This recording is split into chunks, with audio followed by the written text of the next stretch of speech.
तो कैसे हैं मेरे फिल्म के दीवाने। तो कहानी शुरू होती है धर्मपाल नाम के एक पेंटर से, जो कि फिल्म के पहले ही सीन में छानपुरा किंगडम की रानी की पेंटिंग बना रहा होता है। तो पेंटिंग बनते बनते अचानक से रानी कहती है कि धर्मपाल देखिए जरा मेरे दुद्दू के नीचे चींटी जल्दी दिखे। तो धर्मपाल तुरंत देखने को आता है। तो रानी पेंटर धर्मपाल की आंखों में आंखें डालकर उसे बहुत ही गंदी नजरों से निहारने लगती है। तो यह हरकत देखते ही हम व्यूअर्स तुरंत समझ जाते हैं कि पिलवाना चाहिए दिखे है। और फिर अपना घाघरा सा ऊपर करके रानी अपनी बच्चेदानी दिखाने की एक नाकाम कोशिश करती है। लेकिन तभी पेंटर धर्मपाल रानी साहिबा को रोक देता है और कहता है कि अगर ऐसा करते हुए हमें राजा साहब ने देख लिया तो मेरी तो गर्दन ही कटवा देंगे। तो रानी कहती है कि बस इतना ही दम था तेरे में। और फिर वह धर्मपाल को जबरदस्ती अपनी तरफ खींच लेती है और बुरी तरीके से चूसने लगती है और धर्मपाल भी साथ देने लगता है। लेकिन फिर वह खुद को रानी से दूर करते हुए कहता है कि यहाँ करना सही नहीं होगा। और फिर वह रानी से पूछता भी है कि रानी साहिबा क्या राजा साहब नहीं करते आपके साथ। तो इस पर रानी कहती है कि राजा की माजा में मजा नहीं रहा बिल्कुल भी। मुझे तो तुम्हारे जैसे चित्रकार से ही अपना आकार बिगड़वाना है। अब्बा मुझे चित्रकार बनना है। तो अब धर्मपाल रानी साहिबा का चित्र बनाकर अपने घर आ जाता है। तो घर आते ही उस पर उसके घर की मालकिन झपट पड़ती है कि मकान का रेंट कब दोगे। तो धर्मपाल कहता है कि अभी फिलहाल मेरे पास रेंट तो नहीं है,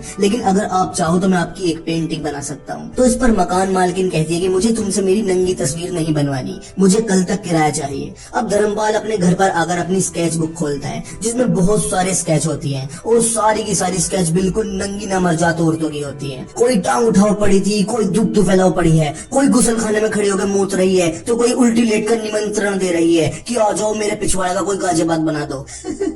यह नंगी तस्वीरें देखने के बाद हम व्यूअर्स इतना तो समझ चुके थे कि धर्मपाल बहुत ही बड़ा वाला लौंडियाबाज इंसान है। अब आगे दिखाते हैं कि महल के अंदर राजा और रानी एक बहुत ही बढ़िया प्रोग्राम रखते हैं जिसमें धर्मपाल को भी आमंत्रित किया जाता है। अब जैसे ही अगले सीन में राजा साहब को दिखाया जाता है तो उनकी यह खस्ता और नाजुक हालत देखकर हम व्यूअर्स बच्चलन रानी साहिबा के सारे गुनाह माफ करने पर मजबूर हो जाते हैं। अब आगे दिखाते हैं कि धर्मपाल पार्टी में आई हुई खूबसूरत हसीनाओं में से अपना शिकार ढूंढने लगता है जिसके वो कपड़े उतरवाकर नंगी करके उसकी तस्वीर बना सके। तो फिर अचानक से पार्टी के अंदर धर्मपाल की नजर एक बेहद खूबसूरत लड़की पर पड़ती है जो कि धर्मपाल की ही बनाई हुई रानी की तस्वीर को देख रही थी और कह रही थी कि यह रानी साहिबा तो नहीं लग रही है। तो यह सुनकर धर्मपाल इस लड़की के पास आता है और उससे बातें करने की कोशिश करता है, लेकिन यह लड़की शायद लौंडियाबाज इंसान को पहचान जाती है, इसलिए वह धर्मपाल को इग्नोर करके वहाँ से चली जाती है। तो यह बात धर्मपाल के गले से नहीं उतरती क्योंकि पहले तो उस लड़की ने उसकी बनाई हुई शानदार तस्वीर में कमी निकाली थी और दूसरी अगर कोई लड़की किसी एक्सपर्ट लैंडबाज इंसान को भाव न दे तो उसके अभिमान को ठेस पहुंचती है। और धर्मपाल को दो ही तो काम आते थे, एक लड़कियों के नंगे चित्र बनाना और दूसरा लड़कियों को महिला मित्र बनाना। लेकिन आज यह बला की खूबसूरत हसीन लड़की धर्मपाल के दोनों ही टैलेंट पर अपने खून से भरा पीरियड वाला पैड फेंक कर चली गई थी।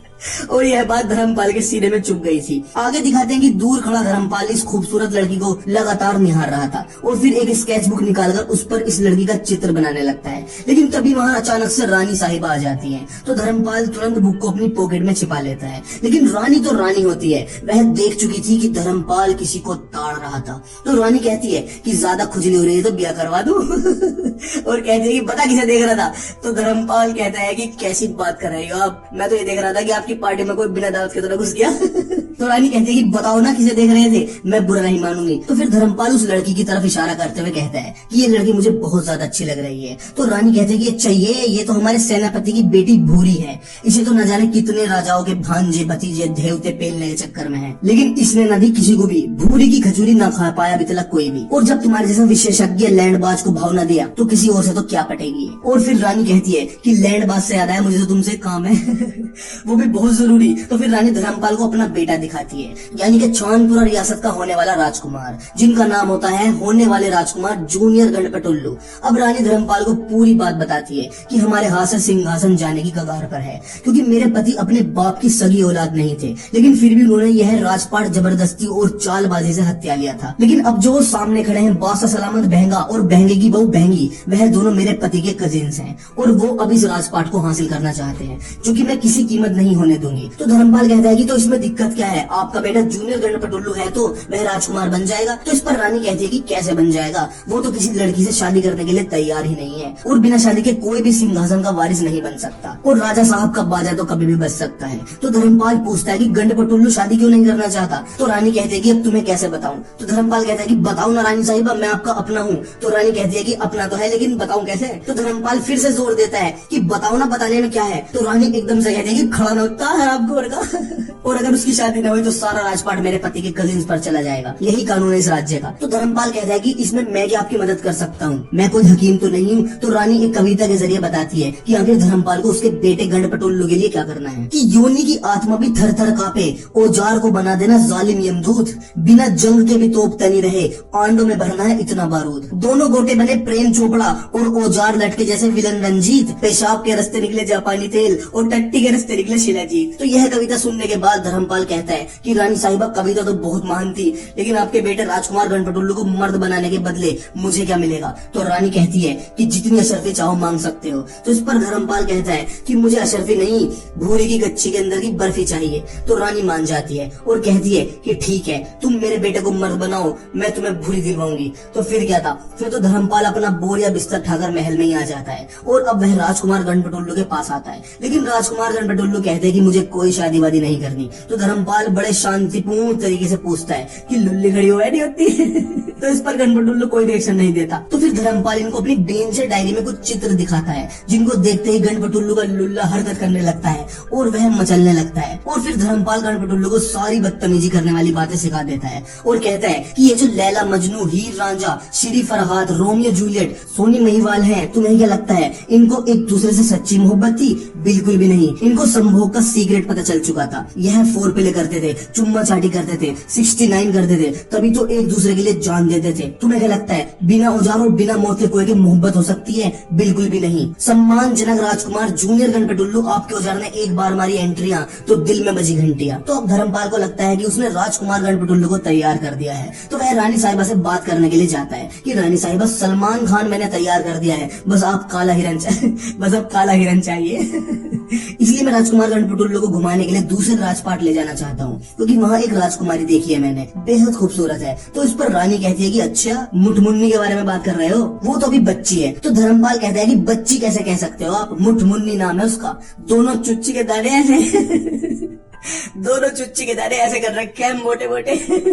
तो रानी इजाजत दे देती है कि तुम ले जा सकते हो। तो अब रास्ते में धर्मपाल राजकुमार गणपतुल्लू को सब समझा देता है कि लड़की के नाम पर मत जाना, नाम मुठमुन्नी है लेकिन बहुत कोमल है, गुलाब की तरह, और तुम्हारे हार्मोन्स इस टाइम मिसाइल पर सवार हैं, कभी जाते ही काम 35 कर दो। और फिर धर्मपाल राजकुमार गणपतुल्लू को थोड़ा छपरी टाइप के कपड़े पहना देता है, क्योंकि लड़कियों को छपरी जल्दी पसंद आ रहे हैं। हम व्यूअर्स न जाने कब से फ्लर्टिंग स्किल्स सीख रहे हैं, लेकिन लड़की 2 मिनट में लाल पीले बालों वाले छपरी से पट जाती है। अब यह दोनों महल पहुंच जाते हैं और धर्मपाल का तो एक ही काम था, वह चित्र बनाने की शुरुआत करता था और चित्र बिगाड़ने तक पहुंच जाता था। तो यहाँ महल के अंदर वह राजकुमारी मुठमुन्नी का चित्र बनाते बनाते उनकी तारीफ पेलनी शुरू करता है, जिससे राजकुमारी मुठमुन्नी शर्मा शर्मा कर हंसने लगती है। तो फिर धर्मपाल राजकुमार गणपतुल्लू की तारीफ करना शुरू करता है कि इनसे मिलो, ये है महावीर, सूरवीर, परम ज्ञानी, एक दिन में अकेले ही 25 सुअरों का शिकार करने वाले शिकारियों के शिकारी राजकुमार गणपतुल्लू। तो राजकुमार गणपतुल्लू को देखते ही राजकुमारी मुठमुन्नी का सीना उभरने लगता है, मतलब उनके स्तन टाइट होने लगते हैं।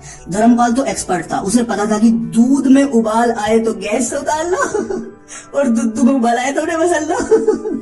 तो वह मौके की नजाकत को देखते हुए वहां से रपट लेता है, मतलब गणपतुल्लू और मुठमुन्नी को अकेला छोड़ देता है। और फिर क्या था, फिर तो एक बार को गणपतुल्लू शर्माता है, लेकिन मुठमुन्नी तो खुद ही उठती है और गणपतुल्लू का हाथ अपने सीने पर रखवा लेती है, जिससे गणपतुल्लू का टुल्लू पंप भी रेडी हो जाता है और दोनों एक दूसरे को बुरी तरीके से लिपट जाते हैं। और फिर तो बगीचे में ले, कहीं महल की छत पे ले, कहीं तहखाने में ले, कहाँ कहाँ राजकुमार गणपतुल्लू अपना टुल्लू पंप नहीं चलाते। तो धर्मपाल अब यह खुशखबरी रानी साहिबा को देता है, जिससे रानी को बहुत ज्यादा चैन पड़ती है। तो अब रानी धर्मपाल को कुछ पैसे देते हुए कहती है कि ये लो तुम्हारी मजदूरी का इनाम। तो धर्मपाल रानी को उसका वादा याद दिलाते हुए कहता है कि मुझे मजदूरी का इनाम नहीं बल्कि भूरी का बादाम चाहिए, जैसा कि आपने वादा किया था। तो इस पर रानी कहती है कि मैंने काफी कोशिश की, लेकिन भूरी हरामन निकली पूरी, वह मेरे खोपचे में नहीं फंस पाई, मैं इसके लिए माफी चाहती हूँ। तो धर्मपाल कहता है कि चलिए कोई बात नहीं, आपने कोशिश तो की मेरे लिए, यही काफी है। और कहता है कि आप भी देख लेना, एक दिन भूरी की खजूरी मैं जरूर खाऊंगा। तो अब रानी कहती है कि ठीक है, लेकिन तुम्हें अब मेरे बेटे गणपतुल्लू और मुठमुन्नी की शादी शादी में जरूर आना होगा।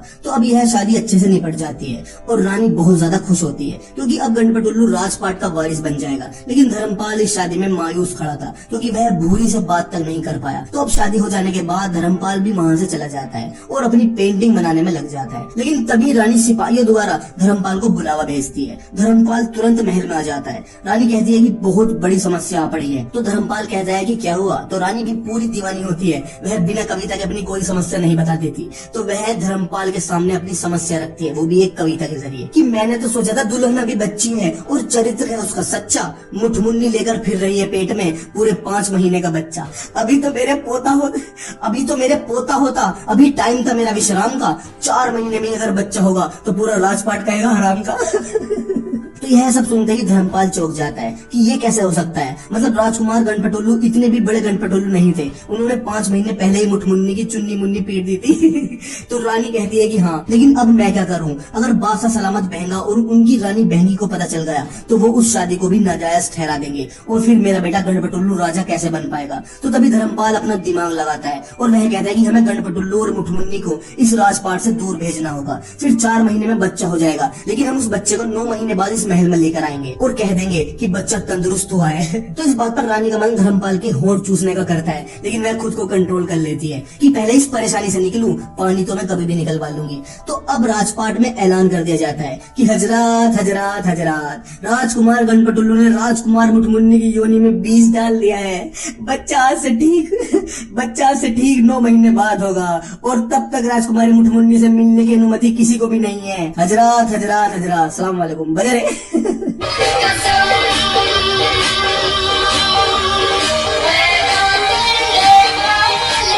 लेकिन इस बार धर्मपाल फ्री में रानी की मदद नहीं करता, वह एक चाल चलता है। वह कहता है कि रानी साहिबा, राजकुमारी मुठमुन्नी की हिफाजत के लिए एक महिला सिपाही होना जरूरी है जो कि बेहद खूबसूरत हो। तो रानी तुरंत समझ जाती है कि धर्मपाल सेनापति की बेटी भूरी लेना चाहता है और इस बार धर्मपाल यह मौका नहीं छोड़ने वाला। लेकिन रानी को पूरा विश्वास है कि भूरी की आज तक कोई नहीं ले पाया, तो धर्मपाल कहाँ से ले पाएगा। तो वह धर्मपाल से शर्त लगाती है कि अगर तुमने वहाँ रहने तक भूरी की ले ली तो मैं तुम्हें एक अलग से महल दूंगी और इस राजपाट में एक नौकरी भी। लेकिन अगर तुम भूरी की नहीं ले पाए तो तुम्हें मुझे सारी उम्र पेलते रहना होगा, भले ही मेरी यूनि कितनी भी बूढ़ी हो जाए, लेकिन तुम मुझे पेलते रहोगे। शर्त बहुत भयानक सी थी, लेकिन धर्मपाल को भी अपनी लैंडबाजी वाली स्किल्स पर पूरा भरोसा था, तो वह शर्त लगा लेता है। अब रानी भूरी से इन सबके साथ जाने के लिए बोलती है। तो भूरी के पिता अपने सेनापति होने का पूरा धर्म निभाते हुए भूरी को साथ जाने के लिए बोल देते हैं। बेचारे भूरी के पिता को क्या पता था कि भूरी को किस वजह से ले जाया जा रहा है। तो यहाँ भूरी कहती है कि महारानी, क्या मैं जाने से पहले कूट से मिल सकती हूँ? तो रानी पूछती है कि ये कूट कौन है?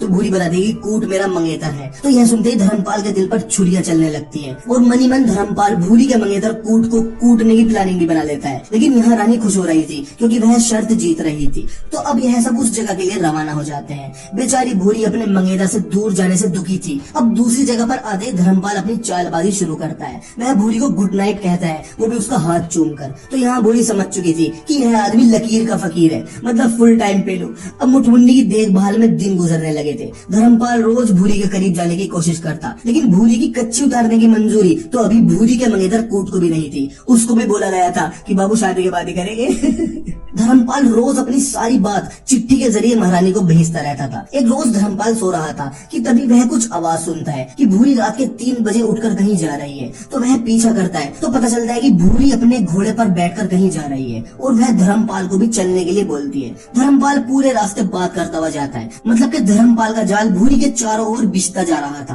अब घुड़सवारी से लौटने के बाद धर्मपाल को खबर मिलती है कि बादशाह सलामत बहंगा और उनकी बेगम बहंगी आई है, क्योंकि उनको शक हो गया था कि कुछ तो गड़बड़ है जो राजकुमार गणपतुल्लू और रानी मुठमुन्नी को महल से दूर रखा गया है। तो धर्मपाल तुरंत दौड़कर उन्हें दरवाजे पर ही रोक लेता है, लेकिन वह धर्मपाल के छत्ती पर चढ़ के आते हैं कि जानता है किसे रोक रहा है तू। लेकिन तभी वहाँ गणपतुल्लू आ जाता है और वह दोनों को अंदर आने से मना कर देता है कि राजकुमारी मुठमुन्नी से कोई नहीं मिल सकता, वो बीमार है। तो अब यह दोनों वापस लौट जाते हैं, लेकिन इनका शक और ज्यादा बढ़ जाता है। तो यह इसी जगह के आसपास रहने का फैसला करते हैं और पास के एक होटल में जाकर वहाँ के वेटर से बात करते हैं कि इस वक्त महल के अंदर कौन कौन सी दासी काम कर रही है। तो यह वेटर 5 रुपए लेकर खबर देने के लिए तैयार हो जाता है और कहता है कि जब भी पता चलेगा आपको इत्तला कर दिया जाएगा। अब महल के अंदर धर्मपाल को नींद नहीं आ रही थी, तो वह 3 बजे के करीब महल से बाहर आकर टहलने लगता है। लेकिन टहलते टहलते उसे जैकपॉट हाथ लगता है। वह देखता है कि सूरज की ताजा किरणों के साथ झील के ठंडे पानी को गर्म करते हुए भूरी नंगी होकर उसमें नहा रही थी, और जहाँ धर्मपाल खड़ा था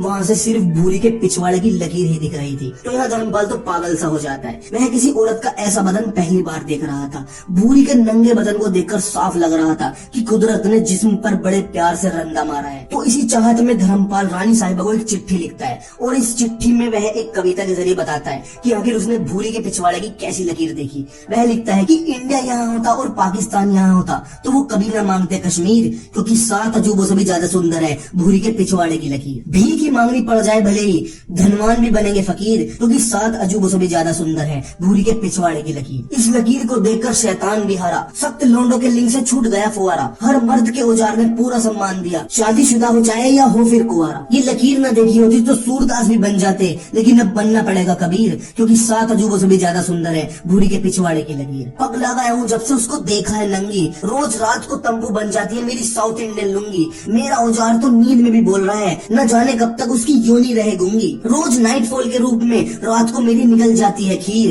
क्योंकि 7 अजूबों से भी ज्यादा सुंदर है भूरी के पिछवाड़े की लकीर। क्योंकि 7 अजूबों से भी ज्यादा सुंदर है दोस्तों भूरी के पिछवाड़े की लकीर। अब इस कविता के बाद धर्मपाल कहता है कि मैं कितना भी भूरी के बारे में लिख दूं यह बहुत कम है। अब धर्मपाल चिट्ठी के जरिए रानी को अपने प्लान के बारे में बताता है कि वह अब जान गया था कि भूरी रोज सुबह उगते सूरज के साथ यहाँ नंगी होकर नहाती है। अब वह रोज यहाँ आएगा और उसकी पेंटिंग बनाएगा। इससे धर्मपाल को 2 प्रकार के फायदे नजर आ रहे थे। एक तो वह भूरी की यह खूबसूरत पेंटिंग बनाकर चित्रकला के क्षेत्र में क्रांति ला देगा, और दूसरा जब वह पेंटिंग खुद भूरी देखेगी तो वह खुद ही मेरी दीवानी हो जाएगी, जिससे वह रानी से शर्त भी जीत जाएगा और भूरी की बुर भी प्राप्त कर सकेगा।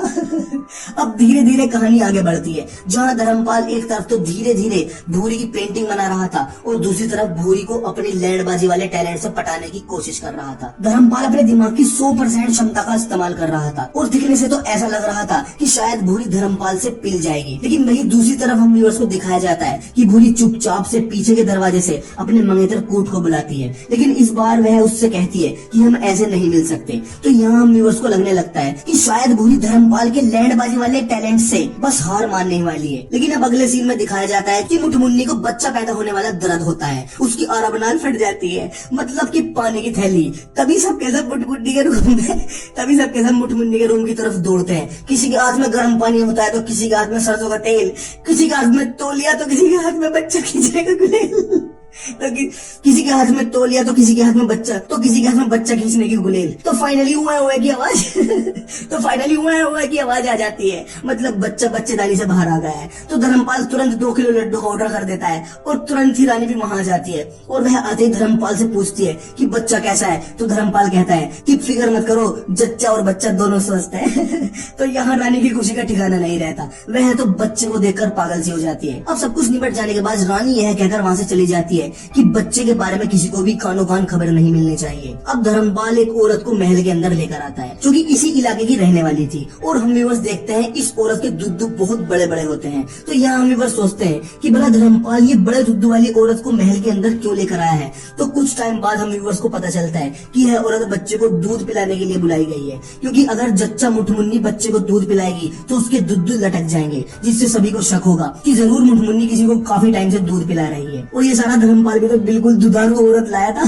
वो भी बड़े दुद्दू वाली। दूसरी तरफ दिखाते हैं कि बासा सलामत बहंगा और बहंगी दोनों उसी वेटर से मिलने आते हैं। तो यहाँ वेटर बताता है कि उसे पता चला है कि महल में एक नई औरत को काम पर रखा गया है, और फिर यह वेटर इनको उस औरत के पति से भी मिलवा देता है। और औरत का पति शराब के नशे में बहंगों के आगे सब राज खोल देता है कि उसकी वाइफ महल में किसी बच्चे को दूध पिलाने के लिए जाती है, क्योंकि मेरी बहू लिमिट से ज्यादा दुधारू है। तो यहाँ दोनों बहंगे खुशी से उछल पड़ते हैं कि हमें पता था दाल में जरूर कुछ काला है। तो यह दोनों दुधारू औरत के पति से एक डील करते हैं कि अगर वह उस बच्चे को हमें लाकर देगा तो वह उसको राजपाट में एक बहुत बड़ा पद देंगे जब उनके हाथ में सत्ता होगी। उधर दिखाते हैं कि धर्मपाल की नंगी पेंटिंग अब लगभग पूरी हो चली थी, तो वह पेंटिंग को ढककर वापस लौटने लगता है। तो झील से महल तक पहुंचने में उसे थोड़ा वक्त लग जाता है, तो भूरी धर्मपाल से पहले ही वहां पहुंच जाती है। तो वह धर्मपाल को जंगल की तरफ से आता देखकर पूछती है कि कहाँ गए थे। तो धर्मपाल बताता है कि वह पेंटिंग करने जाता है रोज। तो भूरी पेंटिंग दिखाने के लिए बोलती है, लेकिन धर्मपाल इस तरीके से भूरी को पेंटिंग नहीं दिखा सकता था। तो वह भोसले की पेंटिंग को झोपड़े की पेंटिंग बताकर वहां से जाने की कोशिश करता है, लेकिन भूरी जबरदस्ती पेंटिंग देखने की कोशिश करती है। तो धर्मपाल उसका हाथ पकड़ लेता है और दोनों के नैन मटक्के हो जाते हैं। धर्मपाल का हाथ पकड़ने के स्पर्श से भूरी गीली तो 1000% हो चुकी थी और यह दोनों एक दूसरे को लिपटने ही वाले होते हैं कि एक रंडे का नौकर आ जाता है और कहता है कि धर्मपाल को रानी बुला रही। तो धर्मपाल चला जाता है और हम व्यूअर्स एक अचंभित दृश्य देखने से वंचित रह जाते हैं। लेकिन इस सीन से हम व्यूअर्स को यह पता चल चुका था कि भूरी शायद धर्मपाल के प्यार में पड़ चुकी है। आगे दिखाते हैं कि रानी धर्मपाल से कहती है कि बासा सलामत बहंगा और बहंगी दोनों यहाँ आने की जिद कर रहे हैं, वह हर हाल में यहाँ आना चाहते हैं और अब हम मना भी नहीं कर सकते। और रानी कहती है कि मुठमुन्नी के पेट पर कपड़े बांधने होंगे ताकि वो अभी 5 महीने की जच्चा लग सके और बच्चे को भूरी लेकर कहीं छिप जाएगी। वह दोनों संडे को यहाँ आने वाले हैं। तो धर्मपाल कहता है कि फिक्र न करे महारानी, मैं सब संभाल लूंगा। तो अब रानी धर्मपाल से भूरी के बारे में पूछती है कि मामला कहाँ तक पहुँचा। तो धर्मपाल बताता है कि बस लोहा गर्म कर दिया गया है, हथौड़ा मारने वाला हूँ। जिस दिन भी उसको उसकी नंगी पेंटिंग दिखाऊंगा तो उसका जिस्म उसके काबू में नहीं रहेगा, उसकी योनि एकदम पानी छोड़ देगी और वह मेरा लेने के लिए पागल हो जाएगी। लेकिन आज शायद धर्मपाल की किस्मत खराब थी। उसकी यह बात भूरी बाहर खड़ी होकर सुन लेती है और बात सुनते ही वह धर्मपाल के रूम की तरफ जाती है और अपनी पेंटिंग देखती है और साथ में धर्मपाल की वो डायरी भी देखती है जिसमें उसने भूरी के बहुत सारे नंगी स्केच बना रखी थी, वो भी इमेजिन कर करके। ज्यादा तो पिछवाड़े की लकीरें ही कैद थी। तो अब भूरी धर्मपाल की यह डायरी छिपा लेती है और कमरे से बाहर आ जाती है। तो वह अब गुस्से में जंगल की तरफ आ जाती है जहाँ से बहुत ज्यादा गुस्सा आ रहा था क्योंकि वह एक सख्त लोरिया होने का दावा करती थी। लेकिन धर्मपाल उसे कई बार गीली कर चुका था और वह प्यार नहीं था, बस धर्मपाल की आर्ट थी। तो यहाँ भूरी का ईगो हर्ट हुआ था। तो अब वह धर्मपाल से बदला लेना चाहती है। तो अब अगली सुबह धर्मपाल उठता है और अपनी पेंटिंग पूरी करने के लिए झील पर जाता है। यहाँ उसे इंतजार करते करते काफी वक्त हो जाता है, लेकिन भूरी आज झील पर नहाने नहीं आती। तो धर्मपाल निराश होकर महल लौट आता है। तो महल आते ही भूरी धर्मपाल से कहती है कि माफ करना, आज मैं झील पर नहाने नहीं आ पाई और कहती है कि मैं चाहती हूँ कि तुम वो मेरी पेंटिंग पूरी करो। तो यह सुनते ही धर्मपाल चौंक जाता है कि भूरी को पहले से ही पता था कि मैं उसकी पेंटिंग बना रहा हूँ। तो भूरी कहती है कि तैयार रहना, आज दोपहर लंच के बाद मैं तुम्हारे कमरे में आऊंगी और नंगी हो जाऊंगी, तुम वहीं मेरी पेंटिंग कंप्लीट करना। और फिर भूरी धर्मपाल की जांग सहलाने लगती है और चुपके से वह नंगी डायरी धर्मपाल की जेब में रख देती है। धर्मपाल को इल्म नहीं था कि भूरी ने क्या प्लानिंग की है। तो अब महल में बासा सलामत बहंगा और बहंगी आने वाले होते हैं। तो मुठमुन्नी के पेट पर तगिया बांध दिया जाता है ताकि उनको लगे कि अभी तो बच्चा अंदर ही है। तो अब लंच पर बहंगा और बहंगी आ जाते हैं और इधर धर्मपाल भी आज बहुत ज्यादा खुश था क्योंकि उसको भूरी की मिलने वाली थी। दूसरी तरफ दिखाते हैं कि दुधारू औरत का पति बच्चा चुराने के लिए महल के अंदर आ जाता है। वह देखता है कि उसकी खुद की पत्नी दुधारू औरत सो रही है। वह मुठमुन्नी का बच्चा चुराकर वहाँ से भागने लगता है, लेकिन अचानक से दुधारू औरत की आंख खुल जाती है और वह उसके पीछे दौड़ पड़ती है। इधर लंच की टेबल पर अचानक से बासा सलामत बहंगा कहता है कि बहुत हुआ नाटक रानी साहिबा, और बहंगी जाकर मुठमुन्नी के कपड़े फाड़ने ही वाली होती है कि तभी यह सब शोर सुनते हैं कि आदमी बच्चा चुराकर भाग रहा है। तो यह देखते ही मुठमुन्नी के कपड़े फटने से बच जाते हैं, वरना आज तो यही नंगी हो जाती। तो बच्चे का नाम सुनते ही लंच पर बैठे सभी लोग उस आदमी के पीछे दौड़ पड़ते हैं। अब यह आदमी बच्चा लेकर अपने घर आ जाता है और सभी लोग भी यहाँ पर आ जाते हैं। तो यहाँ बहना कहता है कि अब तुम्हारा खेल खत्म हुआ रानी जी। लेकिन तभी भूरी अपना धर्म निभाते हुए एक चाल चलती है। वह कहती है कि यह बच्चा मेरा है। तो यह सुनते ही सब चौंक पड़ते हैं। तो रानी और धर्मपाल कहने लगते हैं कि हाँ, यह बच्चा इसी का है। तो तभी बहंगी अपनी एक आंख घुमाते हुए कहती है कि अगर यह बच्चा तुम्हारा है तो इसका बाप भी होगा। तो वह कहती है कि इस बच्चे का बाप है पालों के पाल, महान धर्मपाल। तो यह सुनते ही धर्मपाल तो फूले ही नहीं समाता। वह कहता है मेरी बहू को हाथ लगा दिया।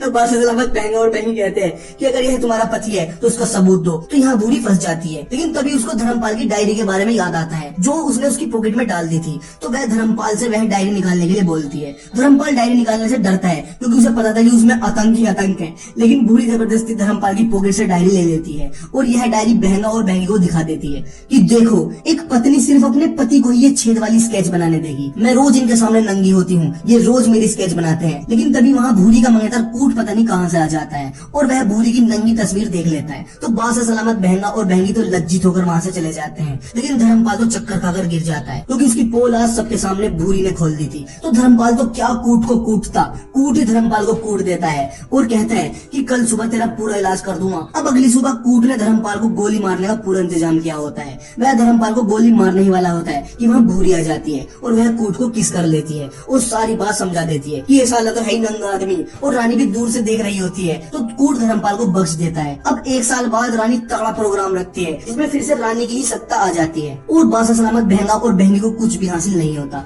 बेचारा धर्मपाल अभी भी भूरी को देख रहा होता है और सोच रहा होता है कि भूरी तो बहुत बड़ी सूरी निकली और रानी द्वारा भूरी को बहुत बड़ा सम्मान भी दिया जाता है क्योंकि उसकी वजह से ही सारा खेल हो पाया और धर्मपाल को कुछ भी नहीं दिया जाता और साथ में ही वह शर्त भी हार चुका था। तो शर्त के अनुसार रानी बिस्तर पर धर्मपाल की रेल बना देती है, उससे बिल्कुल निचोड़ देती है जिसकी वजह से बेचारा धर्मपाल सुबह को लंगड़ाते हुए रानी के कमरे से निकलता है। मतलब रानी की बच्चेदानी में बहुत दम था, वह धर्मपाल के साथ दबा दबा कर संभोग करती है। तो अब रानी की हवस से बचने के लिए धर्मपाल रोम चला जाता है जहाँ उसको उसकी कला निखारने का और भी मौका मिलता है। लेकिन लैंडबाज इज ऑलवेज लैंडबाज, तो वह थिएटर के सबसे पीछे की सीट लेता है और दूरबीन से आज भी औरतों के दुद्धों की धारी देखता है। तो एक बेहद खूबसूरत लड़की उसे देखकर लाइन देती है तो वह नजर चुरा लेता है और उसकी आंख में आंसू होते हैं। तो इसी के साथ यह कहानी खत्म हो जाती है और हम व्यूअर्स के लिए एक कविता भी छोड़कर जाती है। खूबसूरत बदन से अपनी निगाहें भला कैसे हम व्यूअर्स हटा लें, पसंद तो आ रही है रशियन योनी फिर अफ्रीकन बुर्कियों पटा ले। मरने के बाद जब ऊपर वाला पूछेगा कि जीवन में कितना सुख था, हम व्यूअर्स कहेंगे नरक में ही रोक लो, उधर नरक से भी ज्यादा दुख था। हम व्यूअर्स को तो शायद ऊपर वाला बनाकर भूल ही गया है, लेकिन कोई बात नहीं, जब तक जिंदा है हंसते रहेंगे। तो अगर आप मुझे इंस्टाग्राम पर फॉलो करना चाहते हैं तो लिंक डिस्क्रिप्शन में दिया गया है और सब्सक्राइब कर लेना बस।